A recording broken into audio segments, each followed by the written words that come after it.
Rochdale Council has been warned that the retaining wall in Spath Bottom Road is in such a bad way that it could collapse at any time without warning, with catastrophic consequences.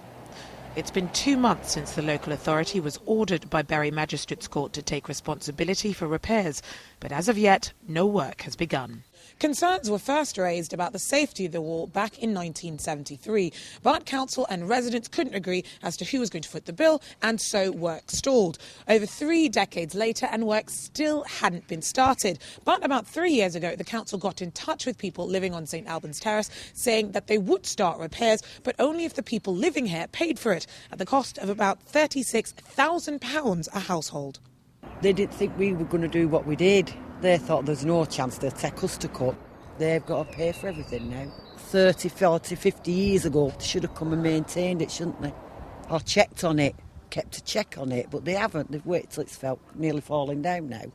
For far too long, the wall has cast a shadow on residents' enjoyment of their own homes, and many are relieved that the long-running legal battle over who is responsible for the structure's maintenance has finally been resolved in their favour. I feel quite pleased, really, that it's almost coming to an end. It sort of stopped us from taking steps, to spend money, really, on a house that maybe wasn't going to be here.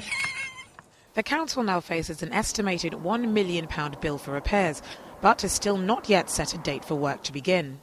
Council chiefs now argue that defects were partially caused by faulty sewers, and in a statement, the head of strategic housing has said, "A collapse could be expected in the near future, so I have to stress the urgency of the issue. We're discussing whether the council should take legal action against United Utilities to try and recover a proportion of the costs." The council has considered alternatives to repair, including the possibility of compulsorily purchasing the 22 properties affected, but mending the wall would be the cheapest option. A final decision is still to be made by the council's cabinet at a later date. Georgia Calvin-Smith, Channel M News.